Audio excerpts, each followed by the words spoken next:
Meus irmãos, boa noite, graça e paz. Somos gratos ao Senhor por mais um tempo de reflexão na palavra. Nessa noite o Senhor possa falar aos nossos corações, como tem falado, e que estejamos bem atentos para um tema que vamos estar analisando hoje, sobre a questão da humilhação, humildade. Vamos abrir em Tiago, capítulo 4. Tiago era meio-irmão do Senhor. Ele, filho de Maria e de José, e meio-irmão do Senhor Jesus, Tiago. E Tiago foi um apóstolo admirável. Ele, capítulo 2, ele escreveu algo muito interessante no início do capítulo, chamando seu irmão, não de meu irmão Jesus, mas ele disse assim, meus irmãos, não tenhais a fé em nosso Senhor Jesus Cristo, Senhor da glória, em acepção de pessoas. Que lindo é isso. Tiago capítulo 4, do versículo 6 até o 10 diz assim: Antes ele dá maior graça pelo que diz: Deus resiste aos soberbos, mas dá graça aos humildes.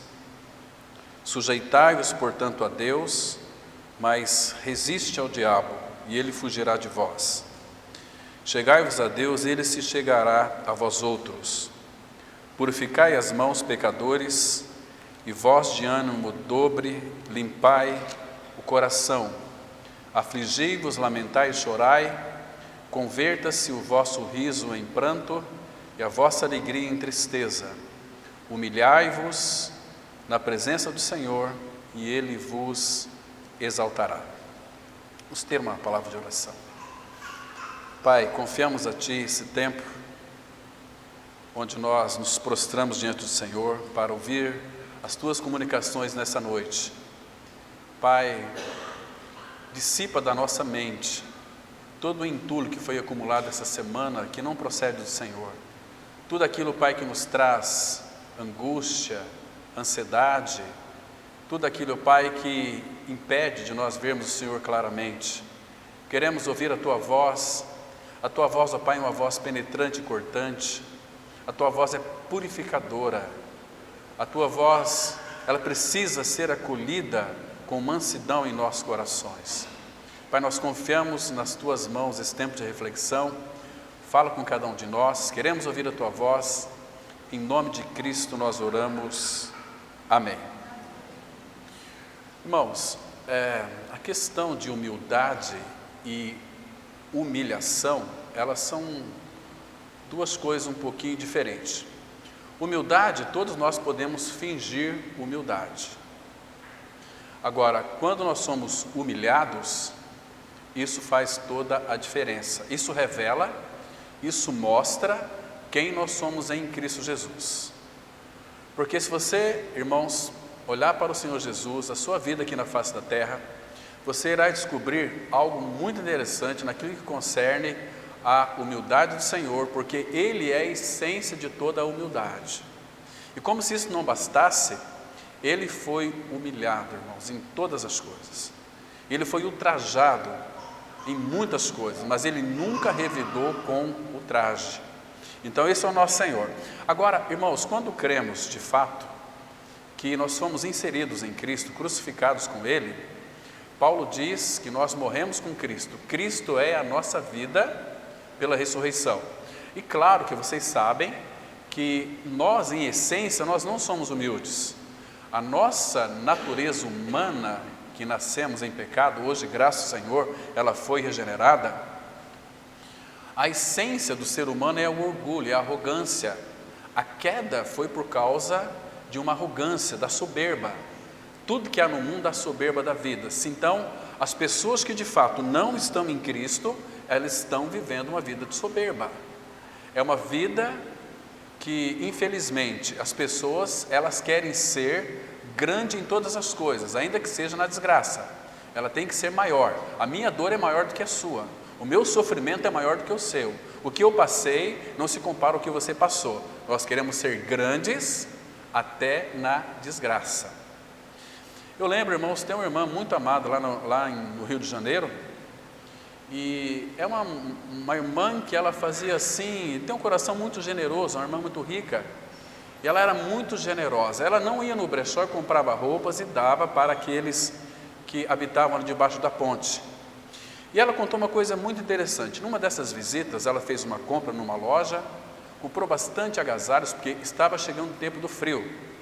Ela parava ali, ela tinha um veículo, parava, abria as caixas e chegava até ali, junto com o seu funcionário, debaixo da ponte, e distribuía aquelas blusas para aqueles que estavam ali debaixo da ponte. Também dava um folhetim, pregava para eles, mas ela disse assim, olha, muitas vezes as pessoas que estavam debaixo da ponte não aceitavam aquele agasalho, porque eles queriam determinada cor, aquela cor disse que não era boa para eles.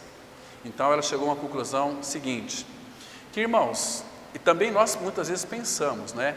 Os ricos, que são muito dinheiro, são os arrogantes. Não é, irmãos, não é nada disso. Às vezes, tem pessoas que são ricas financeiramente, mas elas são humildes. E tem pessoas que são pobres, vivem numa miséria e são muito orgulhosos. E Provérbios vai dizer que a soberba, ela precede a ruína. Bem diferente, né, daquele jardineiro. Vocês devem conhecer a história, naquele livro Na Janela Mais Ampla, uma história muito linda. Tinha um pai, inclusive eu vou ler essa história para os irmãos aqui, que ela é muito interessante. É uma história que sempre quando eu leio me edifica bastante, que ela conta de um homem muito rico e o seu filho. Eles tinham uma grande paixão pela arte, de fazer quadros, né, de pintar quadros.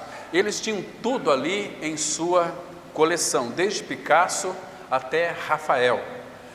E muitos unidos sentavam-se juntos para admirar as grandes obras de arte.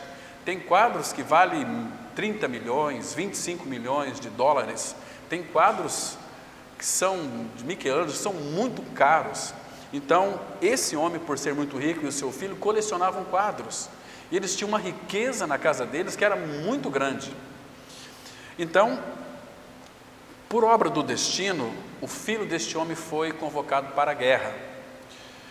E foi muito valente, e ele morreu numa batalha, quando resgatava outro soldado. O pai recebeu a notícia e sofreu profundamente a morte de seu filho. Filho que ele amava tanto, o único filho. Um mês mais tarde, justo antes do Natal, alguém bateu na porta. Era um jovem com uma grande tela em suas mãos e disse ao pai: Senhor, você não me conhece, mas eu sou o soldado por quem o seu filho deu a vida. Ele salvou muitas vidas naquele dia e estava me levando a um lugar seguro quando uma bala lhe atravessou o peito, levando-o a morrer instantaneamente. Ele falava muito do Senhor e de seu amor pela arte. E o rapaz estendeu os braços para entregar-lhe a tela. Eu sei que não é muito, e eu não sou um grande artista, mas sei também que seu filho gostaria que você recebesse isto.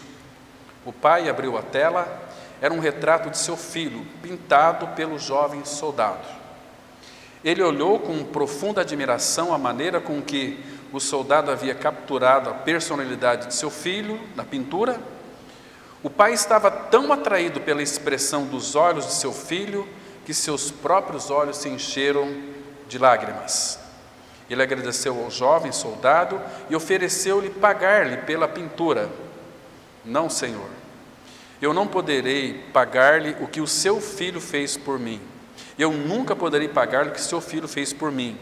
Esta pintura é um presente que eu fiz do teu filho para o Senhor. O pai colocou a tela à frente de suas grandes obras de arte. E cada vez que alguém visitava a sua casa, ele mostrava o retrato do filho antes de mostrar a sua famosa galeria dos grandes artistas, dos grandes quadros que valiam milhões. O homem morreu alguns meses mais tarde e se anunciou um leilão de todas as suas obras de arte. Muita gente importante e influente compareceu com grandes expectativas de comprar verdadeiras obras de arte. Em exposição estava o retrato do filho.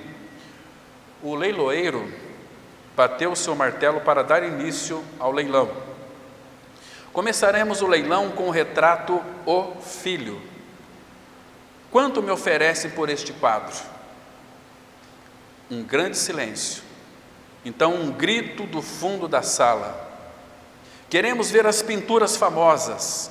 Esqueça-se desta. O leiloeiro insistiu. Alguém ofereceu algo por essa pintura? 100, 200 dólares? Mais uma vez, outra voz.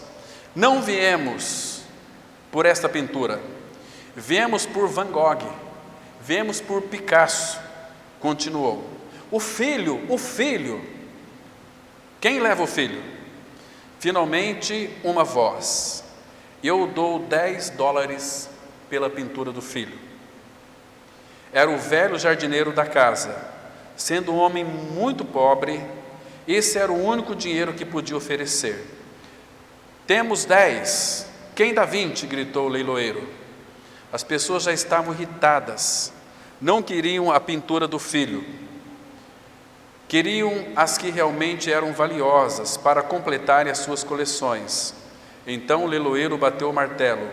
Dou-lhe uma, dou-lhe duas, vendida por 10 dólares. Agora vamos começar com a coleção, gritou alguém de lá do fundo. Porque eles queriam aquelas obras de arte famosíssimas. O leiloeiro soltou o seu martelo e disse: sinto muito, damas e cavalheiros, mas o leilão chegou ao seu final. Quando me chamaram para fazer o leilão, havia um segredo estipulado no testamento do dono. Não seria permitido revelar esse segredo até esse exato momento. Somente a pintura, O Filho, seria leiloada. E aquele que comprasse herdaria absolutamente todas as posses deste homem, inclusive as famosas pinturas. O homem que comprou o filho fica com tudo. Irmãos, que exemplo de humildade foi essa aqui? Às vezes, essa é uma história, é uma lenda que contaram, mas que ilustra muito a pessoa do nosso amado Senhor Jesus Cristo, que Paulo fala em Colossenses 3,11, que Cristo é tudo. Quem tem o Filho, irmãos, quando nós cremos no Senhor Jesus Cristo, nós temos o tudo de Deus que vem morar dentro de nós. Então, no Filho não falta absolutamente nada, e nada para nós, ninguém. Nele nós estamos plenamente satisfeitos e perfeitos.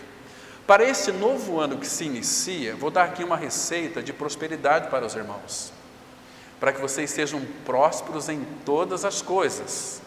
Agora vai citar aqui um monte de versículos que fala de muitas promessas, muito pelo contrário. Vocês se lembram que nós lemos o texto aqui de Tiago: humilhai-vos perante o Senhor, e Ele vos exaltará. Essa palavra exaltará, Ele vai nos colocar em um lugar de muito destaque. Isso vai depender muito se você de fato é uma pessoa humilde ou não é humilde. Você pode fingir humildade, muitas pessoas se rebaixam, humildezinho, às vezes não tem nada a ver com humildade. Nós muitas vezes fingimos humildade, mas em realidade nós não somos humildes. Como disse aqui no início, a nossa essência é arrogância, a nossa essência é soberba, a nossa essência procedeu da árvore do conhecimento do bem e do mal. A nossa essência é querer saber tudo.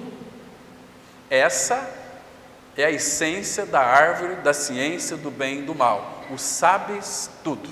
Nós sabemos aquilo que é certo, sabemos que é errado. Isso nos torna soberbos. Porque quando Adão pecou, foi insuflado dentro das correntes sanguíneas do homem a soberba. A soberba. Eu não sei se vocês assistiram aquele filme O Advogado do Diabo. Quem não assistiu, assista, porque vocês vão ver como que Satanás atua e age, tornando as pessoas soberbas. Agora, uma pessoa que é soberba, ela nunca vai se prostrar diante do Senhor para clamar a sua misericórdia. Jamais, irmãos. Então, o reino de Deus, ele é para cima. O caminho do reino de Deus não é um caminho, não é um caminho para cima, é um caminho para baixo. Se você se humilhar, o Senhor certamente irá te levantar. Nós vamos ver depois uns textos aqui muito interessantes. Irmãos, sabe que o nosso amado Senhor pede de você, pede de mim, pede de todos nós? E aquilo está escrito em Miqueias 6, versículo 8, que andes humildemente com o teu Deus. Por que o Espírito Santo colocou essa palavra, nos exortando, que uma das reivindicações do Pai é que nós caminhemos com Ele, mas caminhemos em humildade. Porque mesmo nascido de novo, se a cruz não operar no teu ego, nós vamos ser soberbos. Irmãos, como nós somos soberbos? A nossa personalidade, ela nunca vai ser anulada, ela vai ser tratada pelo Senhor, ela vai ser restaurada, ela vai ser, a alma do homem, ela não é regenerada, o que é regenerado é o nosso espírito que estava morto. Ele vos deu vida, estando vós mortos. O que estava morto em nós era o nosso espírito que estava morto, nós éramos alma vivente. Então nós nascemos de novo, morremos, ressuscitamos com Cristo, Cristo é a nossa vida, mas nós temos uma alma, e essa alma é a sua personalidade. Ela é muito soberbinha, a nossa personalidade é muito arrogante, a nossa personalidade, ela é terrível, irmãos. Ela é implicante, ela é irritante, irrita os outros, ela tem uma forma de projetar nas outras pessoas aquilo que nós somos em realidade espiritual. Esses somos nós. Então, nascemos de novo, somos filhos de Deus, então nós temos aí um ministério de oração, da pregação da palavra, e de repente as pessoas falam para nós assim: Cláudio, mas você é uma bênção, nossas pregações, olha, puxa vida, que coisa interessante, ela sempre vai caminhar conosco. Irmãos, o nosso ego está sempre conosco, a soberba está ao nosso derredor, e nós temos uma tendência muito natural, uma propensão natural em sermos ou queremos sermos maiores e melhores do que os outros. Irmãos, verbalizar que somos crucificados com Cristo é uma coisa, agora viver uma vida de cruz é totalmente diferente, irmãos. Uma vida de crucificado. Irmãos, Deus, Ele não é amor? Interessante que um dia, esse amor, Ele nos amou. E tendo Ele nos amado, Satanás queria que este amor acabasse, que este amor fosse morto, extinguido. E o que fizeram, realmente, claro que foi por desígnio e presciência de Deus, mas quando este amor foi para a cruz, porque Deus nos amou em Cristo Jesus, Deus, eu falei para vocês daquele texto, que alguém me perguntou, ela tomou até um choque, mas então quer dizer que Deus não ama os pecadores? Não, nunca amou, Ele amou em Cristo. A palavra fala em João 3,16, que a ira de Deus permanece sobre aqueles que não creem. Então, todo que não crê, não é um amado de Deus, permanece sobre ele a ira de Deus, porque ele é filho da ira, filho da ira. Agora, Deus nos amou em Cristo e enviou o seu coração para nós, para aqueles que ele sabia de antemão que iria crer nele. Então, nós cremos no Senhor, fomos alcançados, fomos regenerados. Então, o amor, por ele ter nos amado, o amor morreu lá na cruz. Jesus Cristo, Ele é o amor de Deus, Ele é a encarnação do amor de Deus. Jesus Cristo é Deus, eu e o Pai somos um, disse o nosso Senhor. Então, o amor, imagina, irmãos, como é que o homem é arrogante e soberbo. O amor veio a este mundo, através de Cristo, amando todos os pecadores, e este amor foi rejeitado. Segundo Tessalonicenses 2, versículo 8 e 9, vai dizer que aqueles que não receberam o amor da verdade para serem salvos, o que vai acontecer com eles? Deus enviará a operação do erro para que eles creem a mentira. Mas Deus não veio para salvar a humanidade em Cristo? Sim. Mas por que Deus mesmo envia a operação do erro?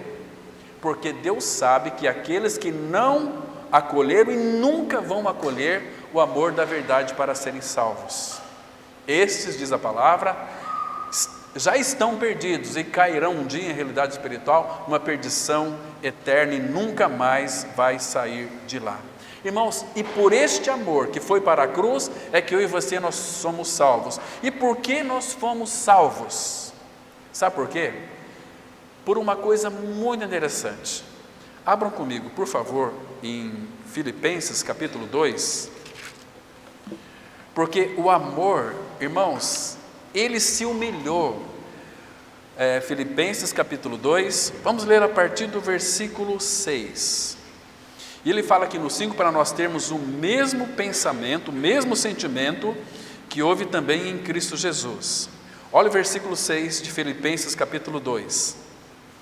Pois ele, nosso Senhor Jesus, subsistindo em forma de Deus, ele era Deus, ele era um com Deus, ele não julgou como usurpação o ser igual a Deus, ou seja, quando ele se fez carne, ele não quis, ou seja, ele abdicou de todos os seus atributos como Deus, ele era Deus, mas ele veio para nos ensinar, por isso que ele fala, aprendei de mim, que sou manso e humilde de coração, ele veio nos ensinar a viver uma vida na dependência do Espírito de Deus, o Pai.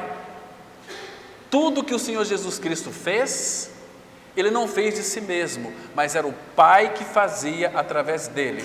Irmãos, e se aqui no mesmo Filipenses, vai mostrar que é Deus quem opera em nós, tanto querer como realizar. Então, mas para isso tem que haver em nós uma rendição, uma humilhação diante do Senhor. E agora observa aqui, subsistindo em forma de Deus, não julgou como usurpação ser igual a Deus, antes, ele não foi forçado. A palavra fala aqui que a si mesmo se esvaziou. Ninguém pediu para ele se esvaziar, ele a si mesmo se esvaziou, assumindo a forma de servo. Irmãos, ele assumiu uma forma de servo, irmão. Por isso que lá em Marcos 10, 45 está escrito assim, ele diz assim, eu não vim para ser servido, mas para servir e dar a sua vida em resgate de muitos.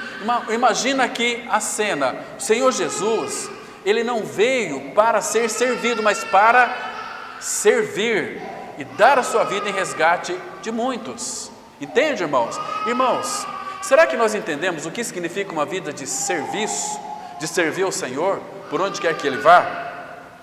Então, observa aqui na sequência do versículo, assumindo a forma de servo, tornando-se em semelhança de homens, e reconhecido em figura humana, e ele desceu mais, versículo 8, a si mesmo se humilhou, tornando-se obediente até a morte e morte de cruz.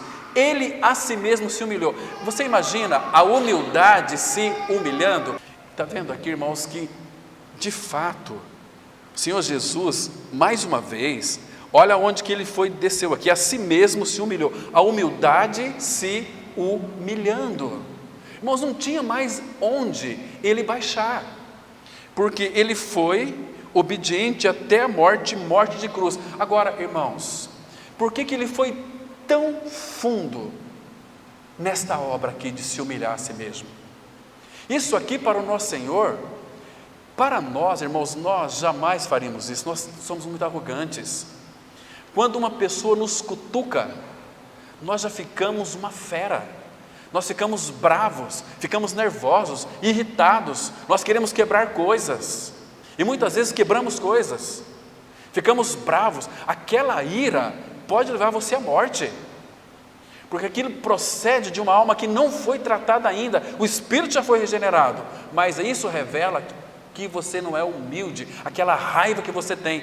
Hoje falávamos pela manhã, quando Satanás vem atacar o povo de Deus, a fúria que ele tem, a raiva, o ódio, o mesmo ódio que ele teve com o Senhor Jesus Cristo.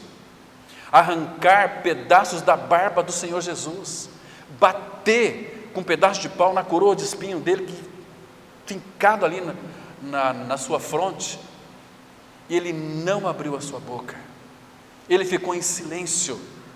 Ele veio fazer a vontade do Pai, que era alcançar eu e você, mas a humildade não teve mais onde ela se humilhar, foi obediente até a morte, morte de cruz. Então ele teve poder e autoridade para dizer: todo aquele que se humilha será exaltado. Muito interessante, irmãos. Mateus capítulo 5, versículo 3, Jesus disse assim: bem-aventurados os humildes de espírito, porque eles herdarão o reino de Deus. Você sabe o que significa essa palavra aqui? Humilde. Humilde, ela tem uma origem latina. Humilde, a palavra humilde, ela tem uma origem latina.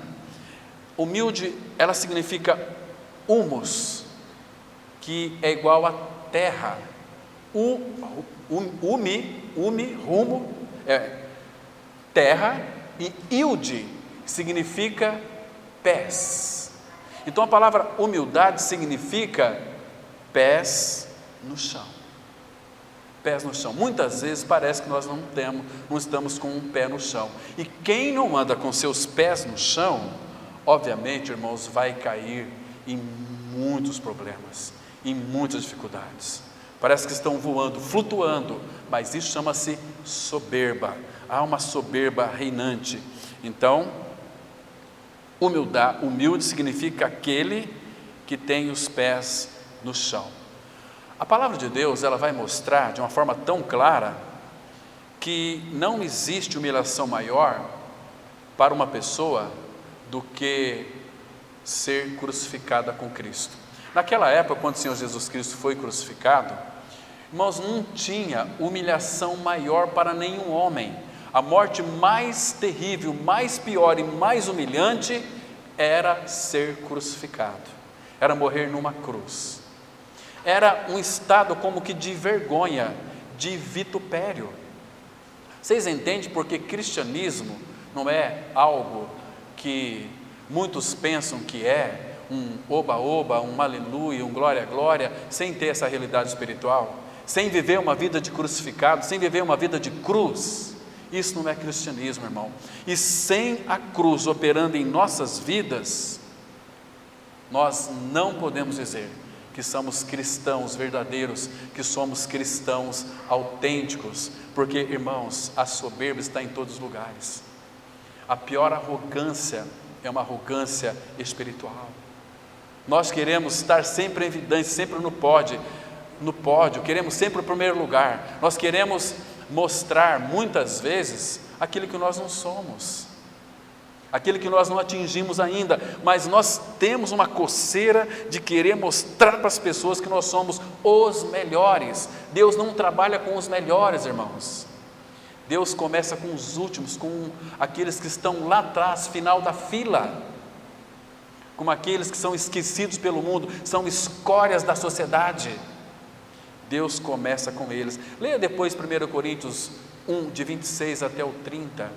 Ali Deus, Ele escolhe pessoas não de nobre nascimento, não de sobrenomes muito elevados, são pessoas desprezíveis, que não têm valor para este mundo, são pessoas que lutaram e fracassaram. Jesus veio para esses fracassados, para tirá-los deste ambiente de fracasso e colocá-los sobre uma rocha e fazer habitar eles no meio dos príncipes, mas sem, não humildade, humilhação.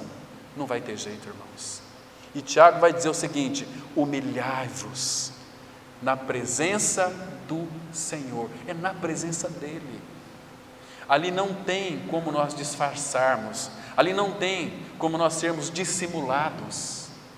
Ali Ele sabe se de fato há uma humilhação real e verdadeira em nós. Então, Cristo, Ele morreu, e aquela morte foi uma vergonha para o nosso Senhor, foi um grande vitupério para ele. Que terrível foi para nosso Senhor, que vergonha foi, era algo assim muito vergonhoso. Mas a Bíblia também informa que para nós sermos salvos, precisamos morrer, e depois levar uma vida de cruz. 2 Coríntios 4,10 diz assim: levando sempre no corpo, levando sempre por toda parte o morrer de Jesus em nosso corpo, para que a vida de Jesus se manifeste em nosso corpo mortal. Então, se o meu Senhor que foi crucificado fora do arraial, a Bíblia nos exorta também a levarmos a sua vergonha, a levarmos o seu vitupério. Abra por favor comigo em Hebreus, capítulo 13, versículo 13. Hebreus 13, versículo 12 e 13. Isso aqui, irmãos, nos chama muito a nossa atenção. Hebreus 13, vamos ler o versículo 12 também, pegarmos aqui o contexto, e o foco é o 13. Olha que coisa interessante, 12, Hebreus 13, 12. Por isso foi que também Jesus, para santificar o povo, pelo seu próprio sangue, sofreu fora da porta. Saiamos, pois, a ele fora do arraial, levando o seu vitupério. Está vendo, irmãos? Eu acho que não existe, para começo de conversa, uma humilhação maior também para o povo de Deus, de saber que nós estamos crucificados com Cristo, e que Cristo é a nossa vida. Então nós estamos levando o seu vitupério. Então, irmãos, se nós morremos com Cristo, Cristo é quem vive. Então, irmãos, qual que é a nossa dificuldade em nos humilharmos diante do Senhor? O que significa humilhar-nos diante do Senhor? Irmãos, é se prostrar diante do Pai, é buscar a direção dEle para a sua vida, para esse tempo do fim. Irmãos, nós estamos chegando ao final da consumação de todas as coisas. O Senhor está voltando. Irmãos, logo nós vamos ouvir o tocar da última trombeta. Falta uma trombeta para ser tocada. Estava analisando Apocalipse, todas as 6 já foram tocadas.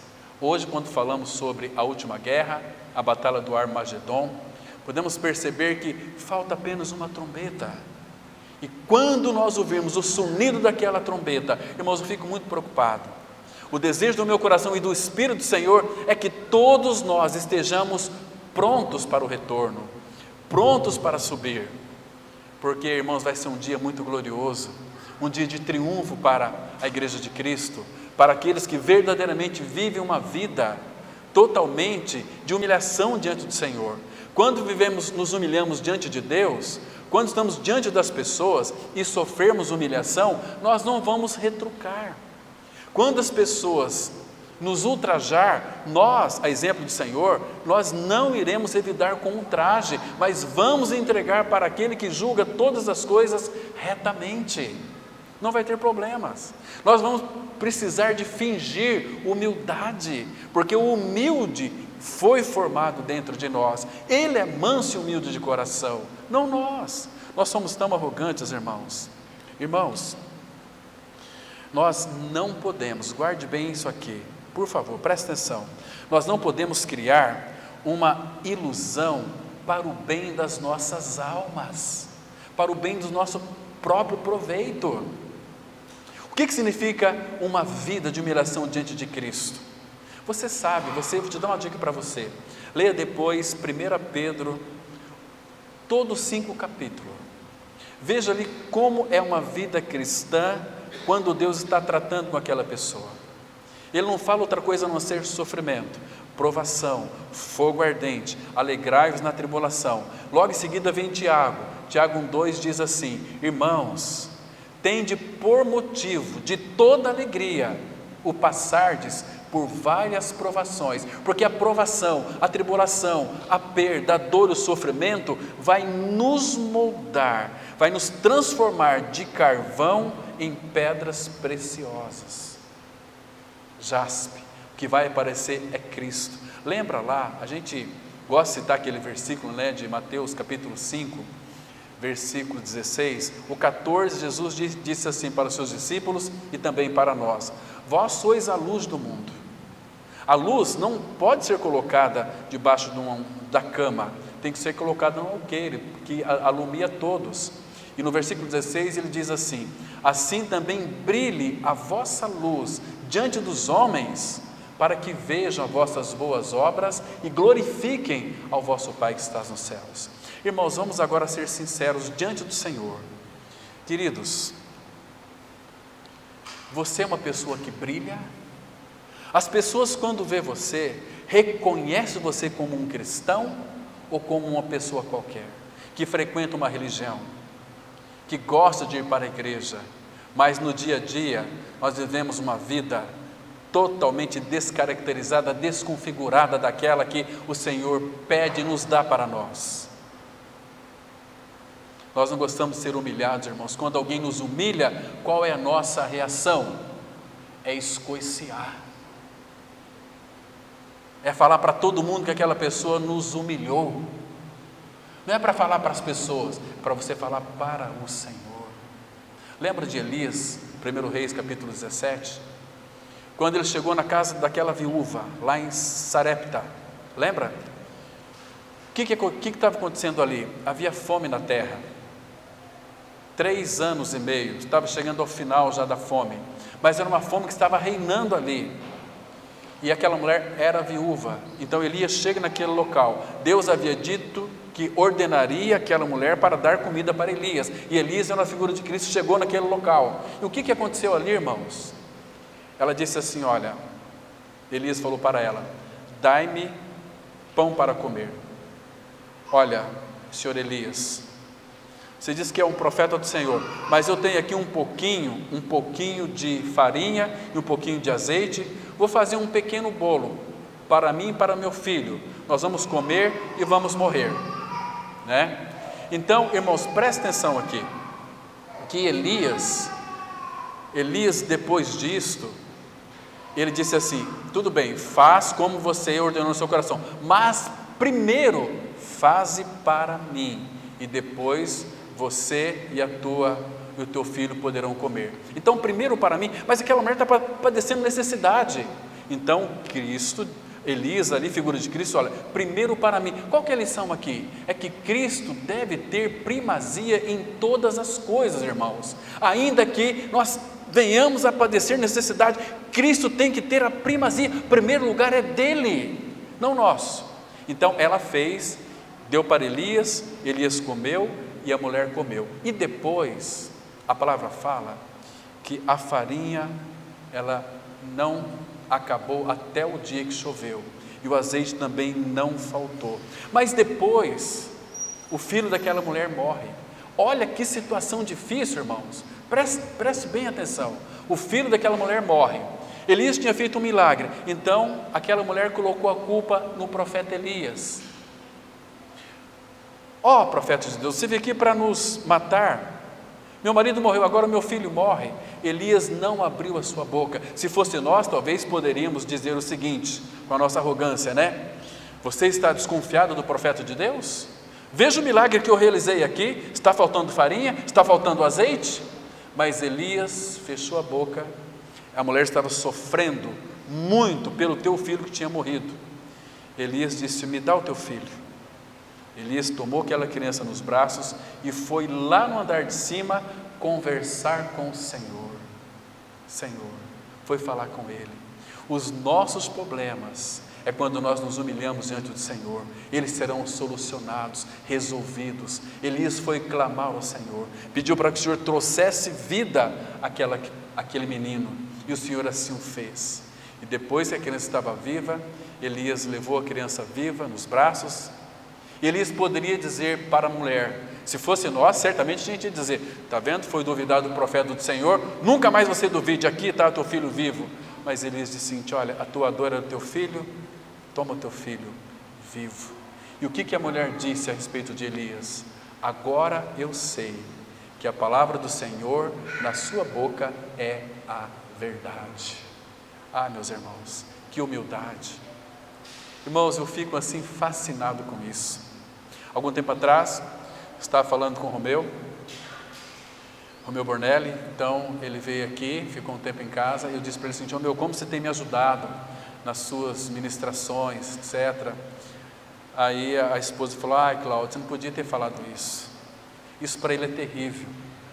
Para ele é algo assim que agonizante. Ele não gosta de nada de soberba. Entende, irmãos? Que homem precioso é nosso irmão. Estou aqui colocando o homem no pedestal, muito pelo contrário, porque eu conheço ele. Eu sei quem ele é, um homem que conhece o Senhor e vive uma vida de humildade diante do Senhor. Não se preocupa com coisas grandes demais. Assim deve ser também a nossa vida aos pés do Senhor, irmãos. Então, as nossas almas, ela tem uma tendência muito propensa para se arrogar, para ser o melhor, ser o maior. E isso fere as pessoas também, entende? Lembra do nosso amado Senhor Jesus? Naquela ceia, irmãos, naquela última ceia, que coisa linda. Vamos abram comigo em João capítulo 13. João capítulo 13, vamos ler do 2 até o 4. Esse é o nosso amado Senhor. Que Senhor nós temos aqui, tão precioso, tão maravilhoso. Está escrito assim, João 13, versículo 2, vamos ler até o versículo 4. Durante a ceia, então estava acontecendo a ceia. Tendo já o diabo posto no coração de Judas Iscariotes, filho de Simão, que traísse a Jesus, sabendo este que o Pai tudo confiara às suas mãos, e que ele viera de Deus e voltava para Deus, levantou-se da ceia, tirou a vestimenta de cima e, tomando uma toalha, cingiu-se com ela, depois deitou água na bacia e passou a lavar os pés dos discípulos e a enxugar-lhes com uma toalha com que estava cingido. Eu queria que você pensasse aqui num detalhe muito importante. Quem é Jesus? Quem é Ele? Este Jesus que pegou uma bacia, uma toalha, cingiu-se com uma toalha, foi lavar os pés dos discípulos. Jesus se prostrou diante dos discípulos com uma bacia d'água e uma toalha, lavou os pés dos discípulos e enxugou. Irmãos, os discípulos estavam ali diante do Criador deste universo, aquele que todas as coisas que existem foram criadas para Ele, por Ele, por meio dEle, para Ele são todas as coisas, glória pois a Ele. Agora Jesus, o grande eu sou, lá do Antigo Testamento, aquele que vivia na eternidade com o Pai, unido ao Pai, de repente, Ele está ali prostrado, lavando os pés dos discípulos. Irmãos, imagina essa cena. Que cena é essa, irmãos? Que coisa mais. E por que nós somos tão arrogantes, irmãos? Sabe por quê? Porque nós não entendemos a cruz. Quando a cruz operar em nós, ela vai tirar de nós toda a soberba. Quando nós vivermos a realidade da cruz, os nossos problemas serão solucionados. Porque o nosso problema é nós mesmos, nós que somos criadores de problemas. Se você parar para pensar, você tem muitos problemas, eu creio que aqui tem, porque eu também tenho, mas todos os teus problemas foram criados por você mesmo, por uma falta de direção do Senhor na sua vida, por fazer aquilo que você achava que era certo, a árvore do conhecimento do bem e do mal. Entende? Mas quando você morre com Cristo, irmãos, você deve viver uma vida de dependência dEle, deve viver uma vida de conselho do Senhor. Ele quer nos instruir e ensinar o caminho que nós devemos andar, e sob as vistas dEle, Ele vai dar conselho, Ele nunca vai nos abandonar. Mas irmão, nós podemos resistir os conselhos do Senhor. Então o Senhor permite que a gente venha quebrar a cara. O Senhor permite, irmãos, que uma gama de problemas surja em nosso meio, porque nós não conseguimos se dirigir. A palavra fala lá no Salmo 32, versículo 10, não sejais como o cavalo ou a mula sem entendimento, que precisa de cabresto e freio. Entende, irmãos? Agora, Cristo é a nossa sabedoria. Agora, nós fazemos uso da sabedoria do Senhor.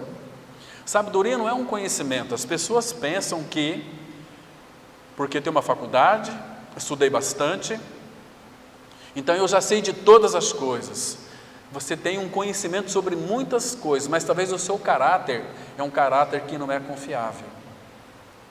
Porque também isso é válido para a palavra de Deus. Às vezes não adianta ter o conhecimento das Escrituras Sagradas, conhecer a Bíblia, e você não ter um caráter de Cristo no seu interior, que é o manso e humilde. Que é isso? Que valor que tem isso, irmãos? Valor nenhum, irmãos. Valor nenhum. Por que hoje em dia muitos casais estão em guerra? Só falam em separação. Qual é a razão disso, irmãos? Uma coisa chamada egocentrismo, a soberba. Eu não vou me rebaixar. Eu estou acima.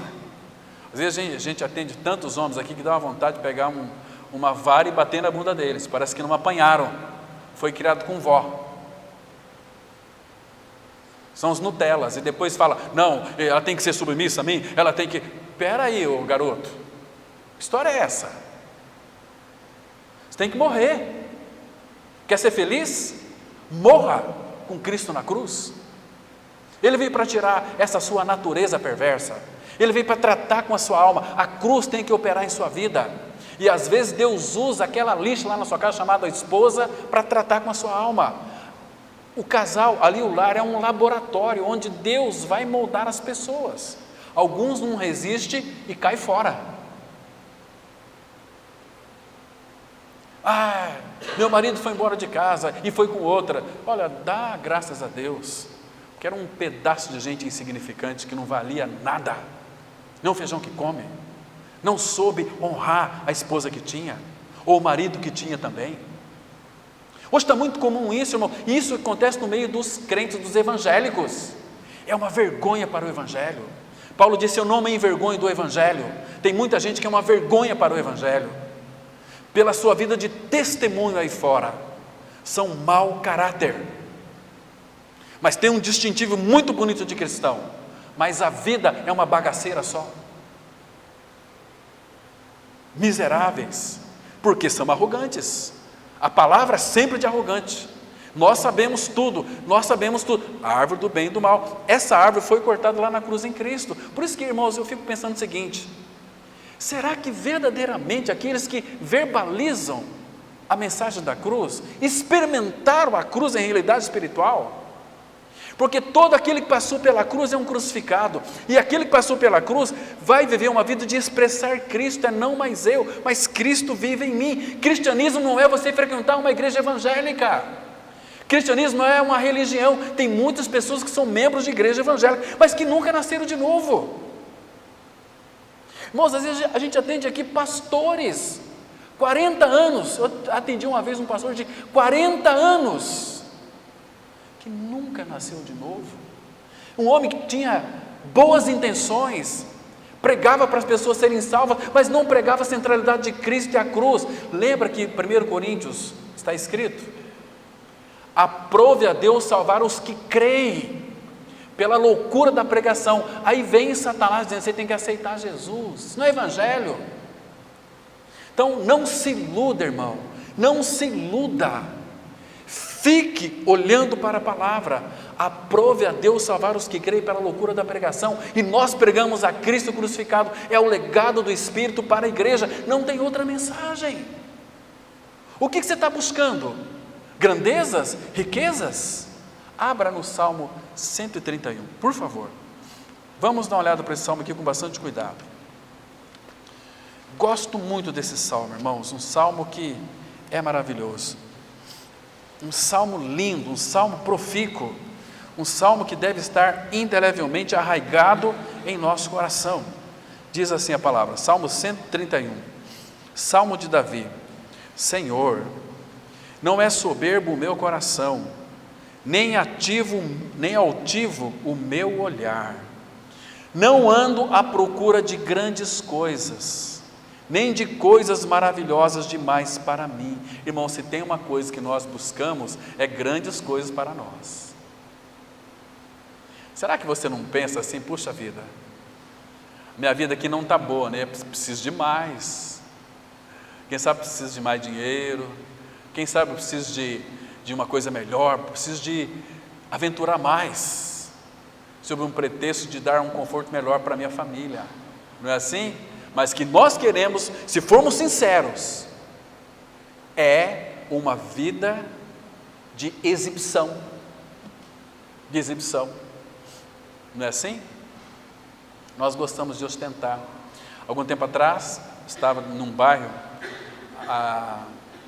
muito rico, estava pregando para um grupo ali de umas mulheres, e interessante que uma madame do Dama disse assim para mim: ai, pastor Cláudio, aquela voz assim, né, querendo ostentar. Ai, pastor Cláudio, eu não sei, olha, eu estou tão acostumado a sair de carro que eu vim aqui nesse encontro, eu moro essa casa na outra, eu tive que tirar o meu carro e colocá-lo aqui. Ai, poderia ter vindo de a pé. Vindo a pé, de a pé não existe, vindo a pé. Mas é verdade, mas por quê? É automático. Mas ela falou, aquele carro meu lá, é aquele preto lá, era um BMW, aquele carrão BMW. Eu falei, nossa, eu fui um covarde, mas eu deveria ter falado, graças a Deus pelos pobres, porque se não é nós pobres, vocês iriam exibir para quem? Se todo mundo pudesse comprar um BMW igual ao seu. Não, mas falou assim com satisfação, meu BMW, eu não consigo sair de casa sem entrar no carro, é automático. Meu Deus do céu, exibicionismo. E lá no fundo, às vezes a gente vai assim, em lar bem pobres, mas eu acho que os pobres são mais arrogantes do que os ricos, porque os pobres, eles, ai, se eu tivesse isso, ai, se eu tivesse aquilo, eu jogo na Mega Sena, porque eu quero um dia mostrar para as pessoas que eu venci. Como assim, irmão? Está vendo aqui a arrogância no coração? Você quer, presta atenção nas suas conversas com seus amigos, as pretensões dessas pessoas, as arrogâncias que saem do seu coração. Tem muitos ricos que são assim, não exibem, são humildes. Então, ou vice-versa, como essa irmã que eu falei para vocês no início aqui, ela foi dar lá uma blusa novinha para um morador debaixo da ponte. Não, eu não gosto dessa cor não, pode levar embora.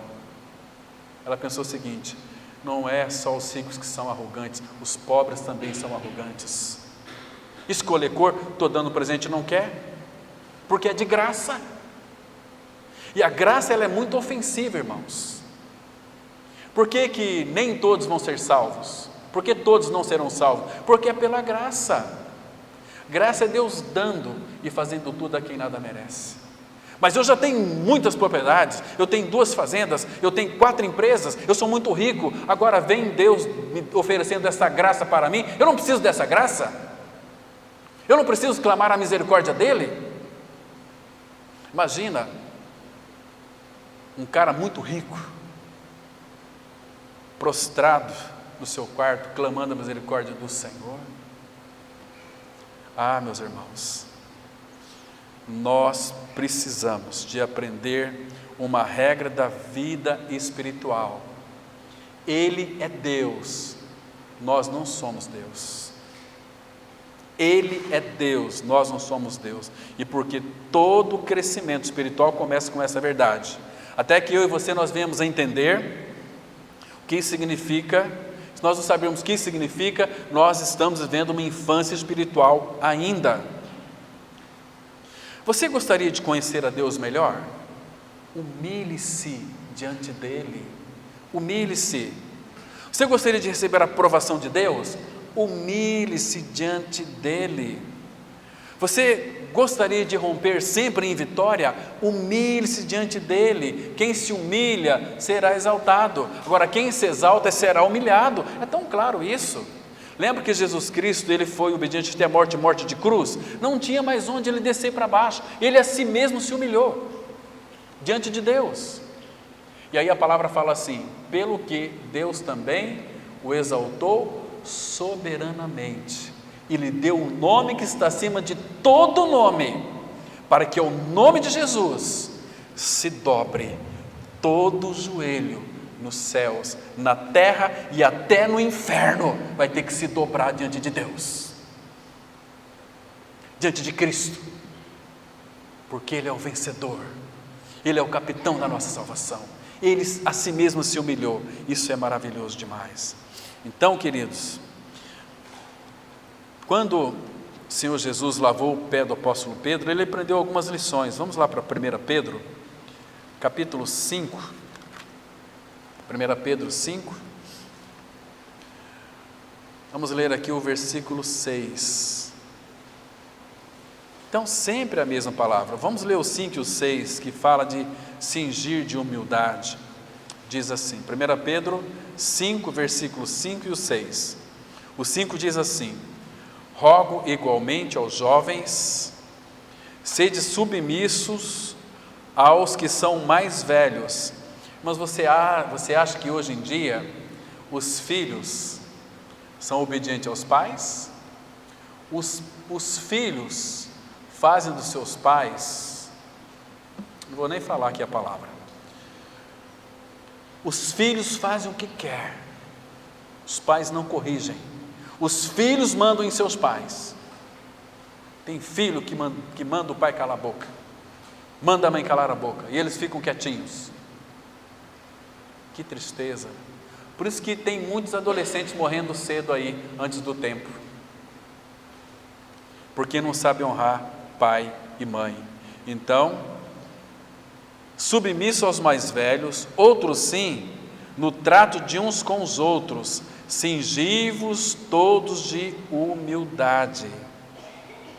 Essa palavra cingir de humildade aqui, irmãos, significa colocar um vental de humildade.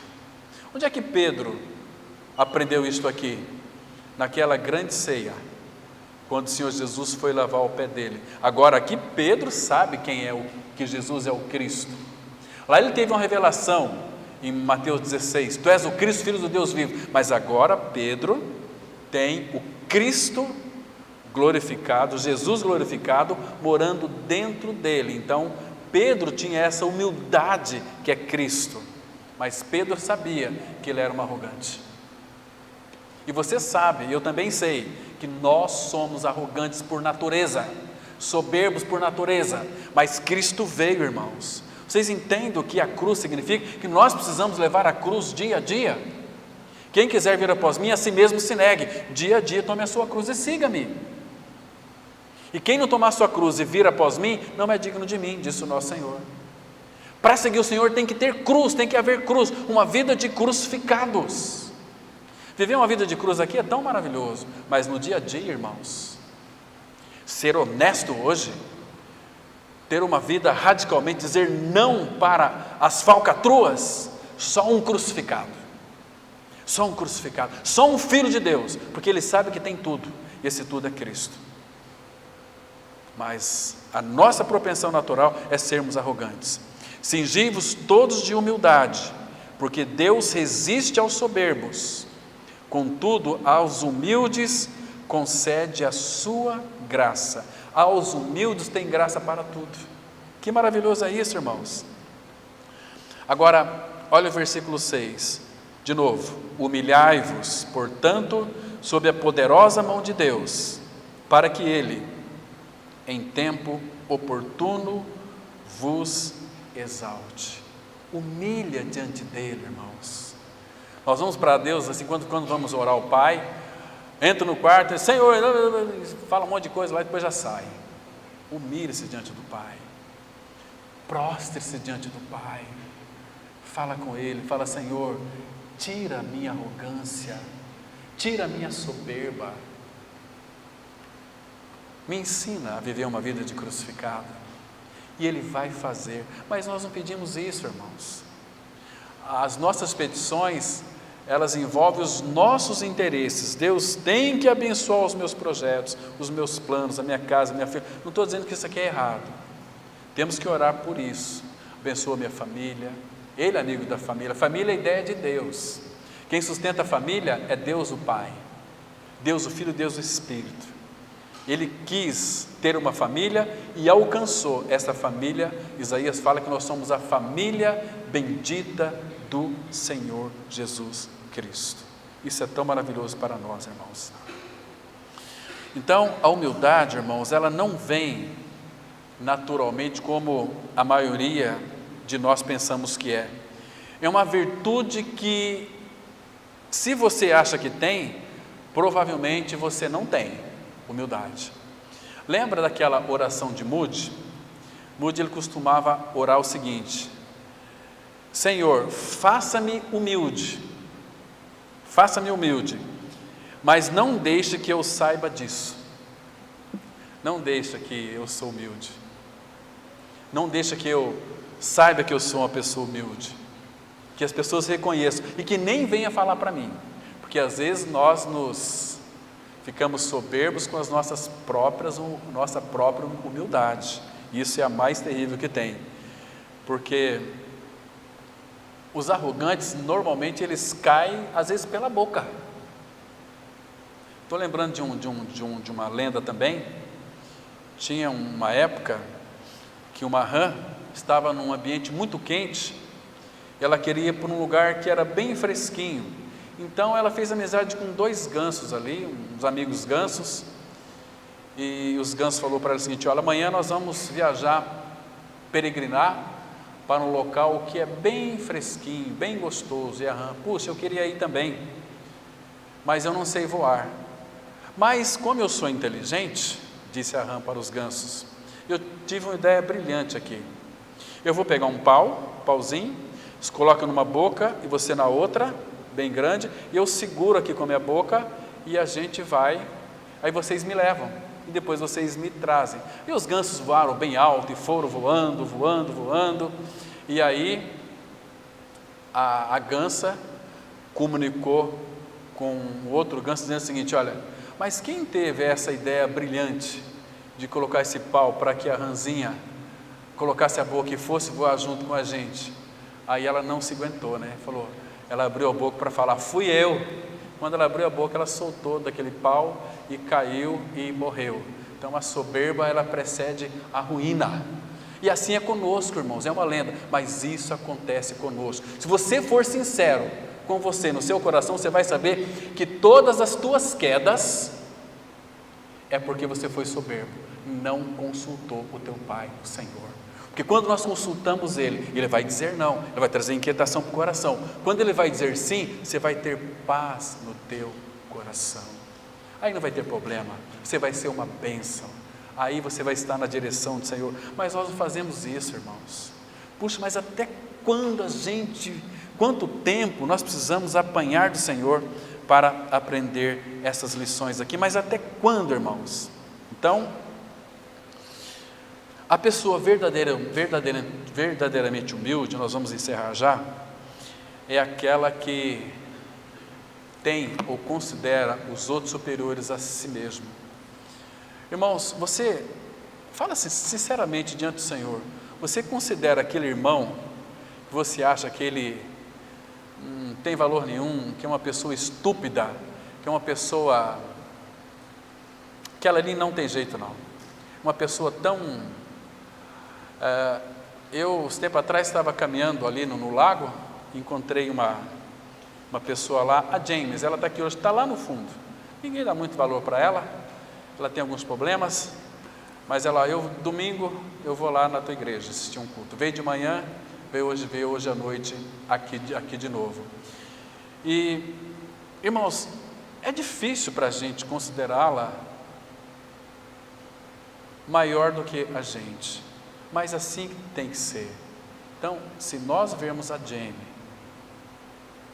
maior do que nós, porque ela é uma pessoa na qual Deus criou, e criou para a glória dele, e para envergonhar os fortes, e os sábios, os entendidos, talvez Deus fala uma pessoa tão simples, uma pessoa tão inexpressiva, uma pessoa que mostra tanta dedicação ao Senhor, uma pessoa que quem olha assim fala: você é doida, não é não, Ela veio aqui hoje, eu dei um abraço tão gostoso nela. Falei, ô minha irmãzinha, você é preciosa. Percebe? Porque há um vínculo de amor que nos une entre nós, o amor de Cristo. Então eu preciso de considerá-la superior a mim. Vamos ver o último texto, irmãos, Filipenses 2, versículo 3. Filipenses capítulo 2, versículo 3. Veja que o apóstolo Paulo disse aqui, Filipenses 2, verso 3. Diz assim a palavra, Filipenses 2, 3. Nada, presta atenção, que é a palavra de Deus, é o Espírito Santo de Deus dizendo, não sou eu. Nada façais por partidarismo ou vanglória. Irmãos, você entendeu aqui? Vou repetir de novo. Nada façais por partidarismo ou vanglória, mas por humildade, considerando cada um os outros superiores a si mesmo. Irmãos, isso é uma realidade na sua vida, na minha vida, na nossa vida? Irmãos, que o Espírito Santo nos leve a reconhecer essas verdades tão profundas e tão solenes, é viver uma vida cristã de cruz. Humilhai-vos na presença do Senhor, e Ele vos exaltará. E que o Senhor nos abençoe, e que Ele faça resplandecer a sua face sobre nós, e nos conceda cada dia mais a sua paz e a sua graça. Amém? Vamos orar, irmãos. Pai, te damos graças, em nome de teu Filho Jesus, por mais esse tempo que passamos aqui lendo a tua palavra, Pai. Um assunto delicado, que nós vivenciamos muitas vezes, ó Pai, e temos uma tendência, uma propensão de sermos tão arrogantes, mas operas em nós a cruz, o caminho da cruz, nos introduz nesse caminho, para que a nossa vida, Pai, seja uma expressão de Cristo. Continue falando conosco, Pai, entregamos nas Tuas mãos essa semana, que seja uma semana, Pai, guardada em Teu nome, que este ano que vai vir agora a partir de quarta-feira, seja um ano promissor para a vida da Igreja, o Corpo de Cristo na face da terra. Continue, Pai, levantando homens que preguem Cristo e a cruz, com destemor, com sabedoria e com santo temor. Leva-nos guardados para os nossos lares. Em nome de Jesus nós oramos. Amém.